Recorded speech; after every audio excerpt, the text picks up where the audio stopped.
Shanti, Shanti, Shanti.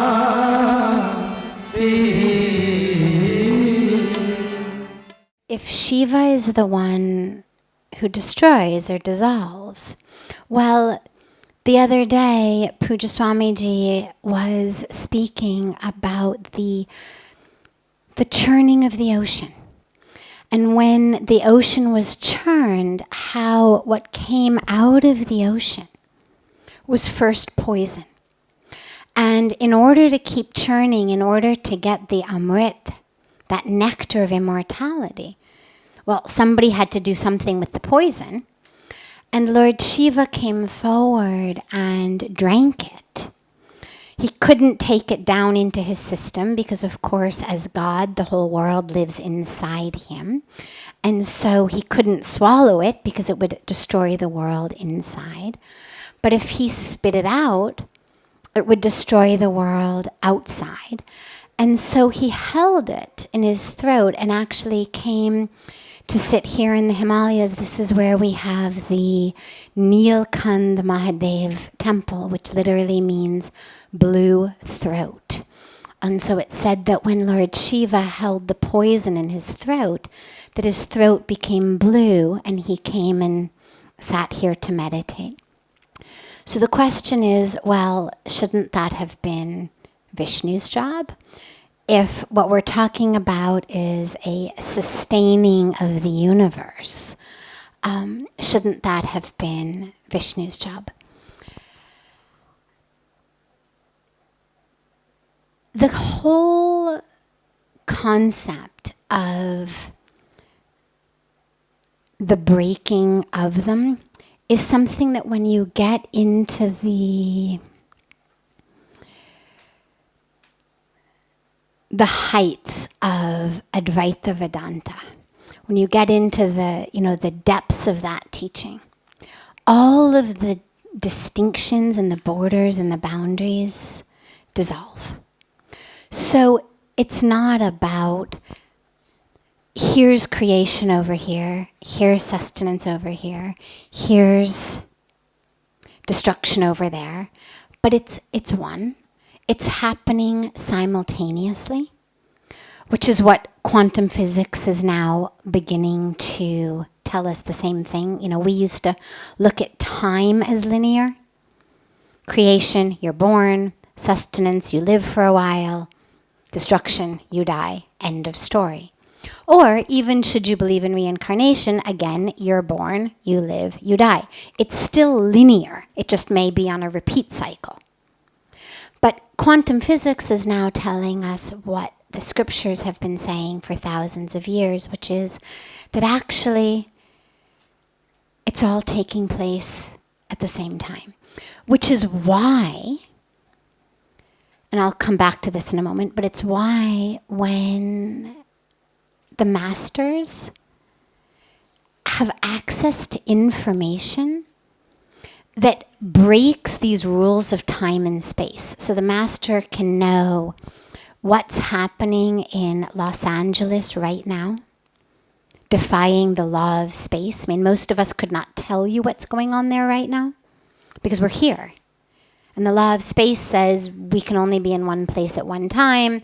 We have no way of knowing what's going on there unless we pick up the phone and ask somebody or go on the internet. But being right here, not on the phone, not on the internet, we have no way of what's going on, of knowing what's going on there.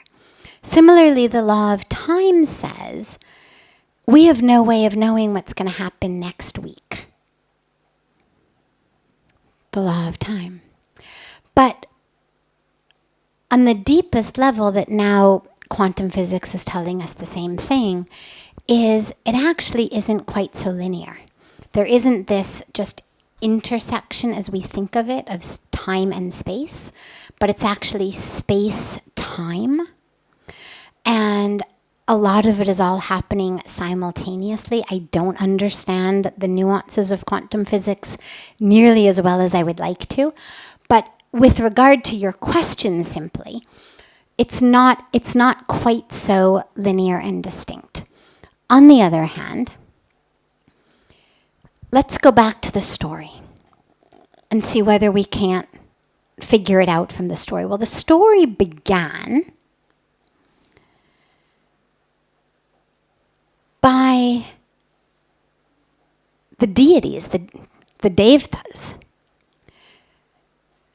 in a constant battle with their brothers, the demons. And of course, this is symbolic that in our lives also, in life, both internally in our own minds as well as in our world, there is this constant battle between the divine and the demon, between the good and the bad, that this battle goes on constantly.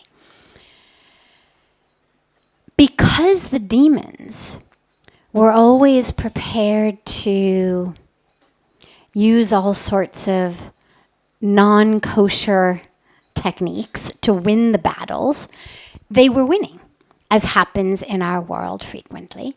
And the divine ones were getting slowly killed. And so they went to God and said, give us a boon. Give us immortality so that we can stay immortal, because otherwise these demons are going to kill us and the whole world is going to become demonic and dark.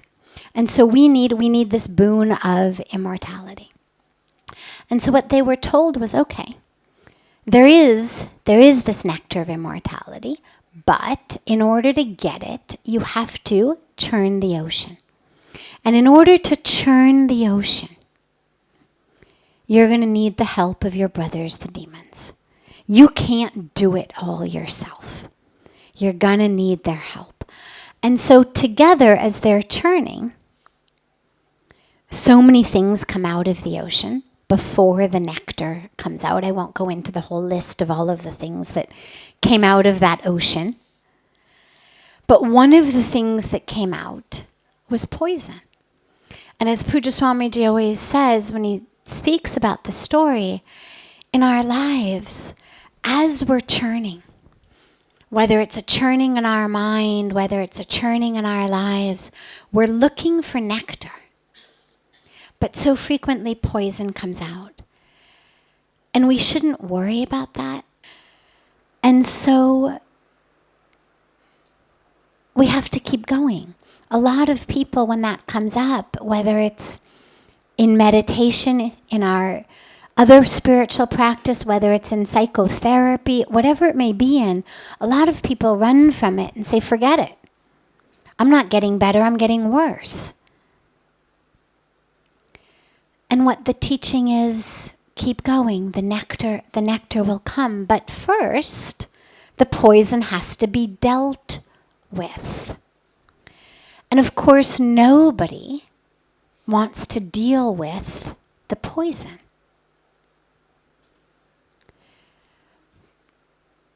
But what happens in our lives, again, when we take the metaphor into ourselves, when that poison comes up, when I'm suddenly face to face with my own ego, with my own anger, with my own fear, with my own desires, with my own false self, when I'm face to face with that, there's no room for nectar. There's nothing but darkness there, it seems. It feels like the poison has overcome me. And until and unless I deal with that, I'm not going to be able to get the nectar. And this is where in our spiritual practice we have so many practices of how to deal with that poison. We do yagna ceremonies. We have baths in ganga. We do other rituals. We do seva. We do so much that purifies ourselves. And this, I think, is where Lord Shiva comes in. Because while on the surface, you're right, Kamesh, that when we're looking at sustenance, it should be Lord Vishnu. Really what's happening is that which is not true, that which is not self is having to be removed in order to make room for the truth to emerge, right? This is that which was happening in the churning of the ocean is the exact same thing that happens in our own lives. You go to sit to meditate, you embark on a spiritual path. You start to peel yourself back layer by layer. What comes out? Poison. Even if you don't embark on a spiritual path, it's still what's there. There's the ego. There's the anger. There's the grudges. There's the unfulfilled expectations. There's the attachments. There's all the stuff that every time you get churned, whether you're churning yourself purposely, spiritually, whether you're just living in the world and the world is churning you the way that it does, what comes out is poison. And the reason that we need Shiva to deal with that instead of Vishnu is Shiva is the one who removes that which is old, that which is holding us back, that which is dead, you can say, in order to make room for the new life, for Brahma's creation. And so if what I've got coming up is my history, my identity, my anger, my ego, all of that stuff that is rooted in not self, that is rooted in not truth, and is holding me back, then Lord Shiva is exactly the one who I need to take care of that. I don't want it to sustain. I want it to be removed. I want it to be dissolved. And this is why on Mahashivratri, for example, when we're worshiping Lord Shiva all night, the prayer that we do is, O Lord Shiva, remove from me, dissolve in me, destroy from me that which is blocking me. That which is holding me back, that which is old, that which is dark, that which is untruth. So that tomorrow morning when I emerge from my Mahashivratri meditation, all of that will be removed. So there's room for the new me, the divine me to emerge. And that's what the nectar is. Because the nectar of immortality, think about it. Nobody can be immortal. Everything that is created, we know this, everything that is created has to be dissolved. It's the nature of the universe. So when we talk about the nectar of immortality, it doesn't literally mean that my body will not ever die.